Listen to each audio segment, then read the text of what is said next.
This is Pioneer's AVH200EX. This is an in-dash AM/FM CD and DVD player with a 6.2-inch touchscreen. It's got multicolor illumination, a 13-band graphic EQ, and built-in Bluetooth for both hands-free calling and wireless streaming audio. Let's take a look and see what's in the box.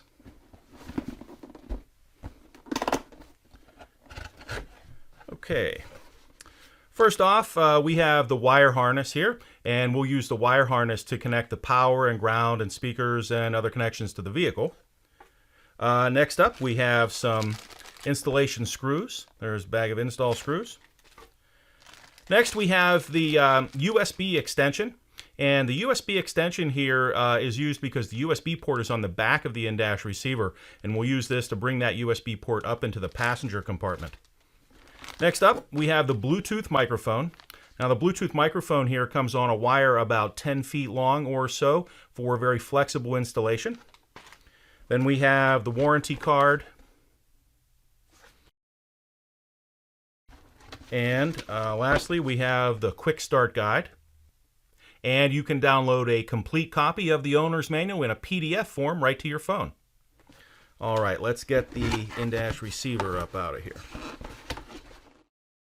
The front panel of the AVH200EX has our volume controls right here, and just below the volume is the mute button.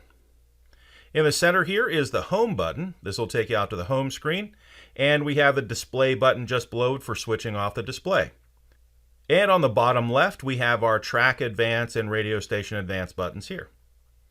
Here's the eject button, and the CD and DVD slot are across the top.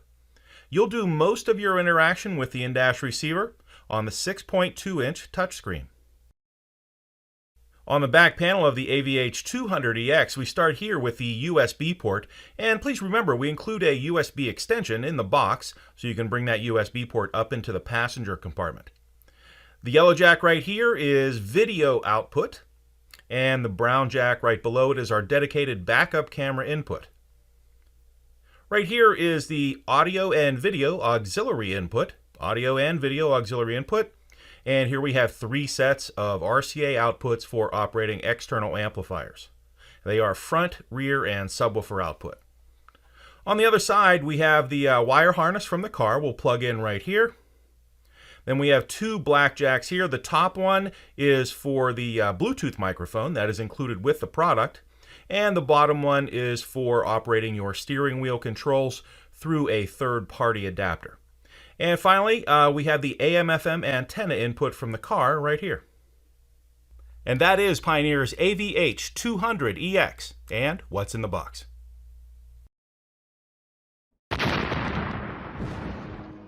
Hey everyone, Seth coming to you from the Kenwood Training Department.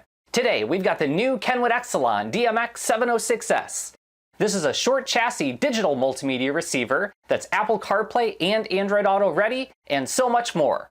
We'll first take a look and see what's inside of the box, and then go through some of the feature highlights. Let's take a look. As you can see here, one of the things that makes the DMX706S so unique is its short chassis mounting depth. It comes in at just under 3 inches, as opposed to a traditional double-DIN receiver that comes in at 6 to 7 inches in mounting depth. This really helps to increase the installation flexibility options that you have, as well as it allows for fitment in many vehicles where a traditional double-DIN couldn't fit. Now let's take a look at what else comes inside the box. Taking a look inside of the box, first you'll see the wiring and power harness with the parking brake switch wire. Then you'll have the microphone for hands-free phone calls. Of course, the receiver itself, and then the new short chassis mounting cage with the trim bezel.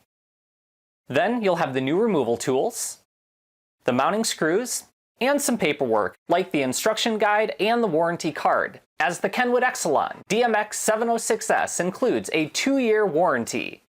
Now let's take a look at the back side of the receiver. First, you'll see the reverse wire to be used with a vehicle's reverse trigger when installing a backup camera. Next is the parking switch wire. Then you'll see the USB input. Next will be the front camera input.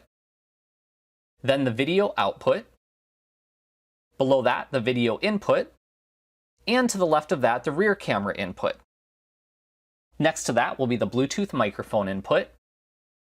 Then you'll have your audio output. And next to that will be your 3 sets of gold-plated 4-volt RCA pre-outs. Down below will be the AM/FM antenna input. Next, you'll see the audio input. Next to that is the input for the optional Sirius XM tuner, the SXV300. Next to that are your inputs for the optional iData-Link Maestro RR or RR2. And down below is your wiring power harness input.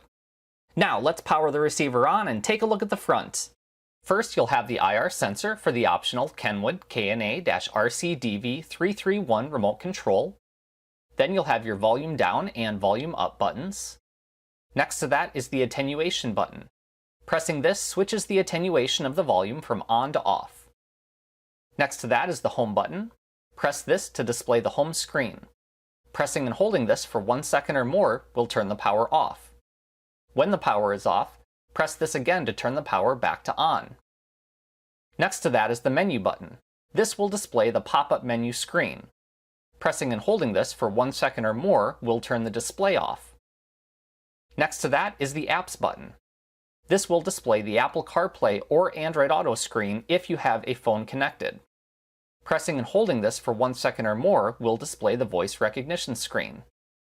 And next to that is the camera button. Press this to switch the camera display view from on to off. What's up, everybody? It's Chris from Alpine Electronics. Today I want to talk to you about an awesome radio that you've probably heard about. ILX W650. So as you know, it's got a shallow chassis, it's a great system building tool, it's going to give you lots of room for upgrades, really bringing out that Alpine sound out of your vehicle. So today I want to take a little time and I want to go through some of the options that are offered on our ILX 650.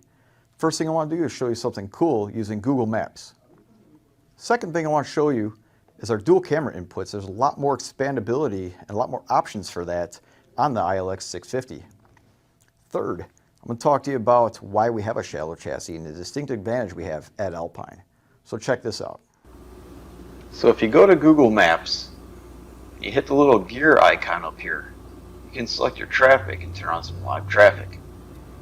Another cool feature is if you hit satellite map, now it's going to give you a lot more detailed image. That looks awesome.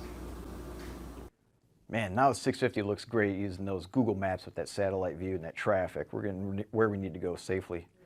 But let's talk about the second feature here, dual camera inputs. What do I need dual camera inputs for? Well, maybe you live in the city, right? And you're parallel parking, camera in the front and the back. Bam! Well, maybe you got a big RV, right? You're going on vacation, you're towing a vehicle behind you, but you need to see what's up top. Put that secondary camera there, change the label, now you got a nice clear view. Maybe you got a newer vehicle, right? And you got a left or right camera. Guess what? You can retain those and actually label it as such on the ILX W650. Check out this quick video. Let me break it down for you. All right, so check it out. Let's select setup. Now we're going to go to camera. You'll see there's 3 pages. I can change and turn this rear camera on and off, and also the front camera. So we got front, side right and left, other 1 and 2. We can also relabel the primary. So now a distinct feature on page 2 is adjustment. So what's nice is we can actually do the brightness, the color, and the contrast. And this could also be done on the secondary camera. A lot of radios don't have that option, so we can really fine-tune the camera depending on where it's mounted. Page 3 is going to give us our rear camera guide adjustment. We could select that on and off. And now we can actually go to each individual cone and make adjustments. So if the camera's mounted off center, you can go ahead and fix your image right here to make sure that the backup lines are exactly where you need to. If you get messed up, you can hit reset and you're done. So now let's talk about that shallow chassis. There's a method to our madness because we're forward thinking. We're Alpine. If you look on the back of this chassis, we got some mounting holes that just happen to work out for our KTA 450 amplifier, which is going to dock right onto the back of the unit.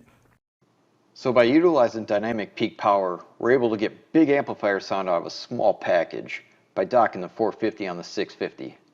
That's pretty awesome, because now what we're talking about is you're going to save some money not needing an amplifier kit and all these additional cables and labor. You know it's a good idea. Now you saved all that money and you've got a lot more power coming out. We can add some speakers to it.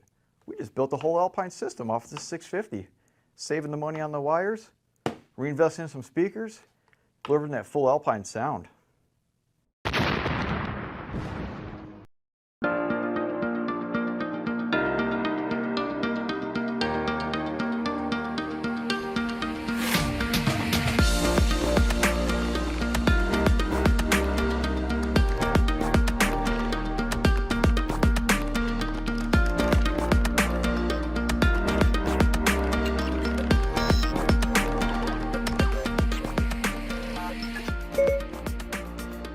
Navigate home. Getting directions to home.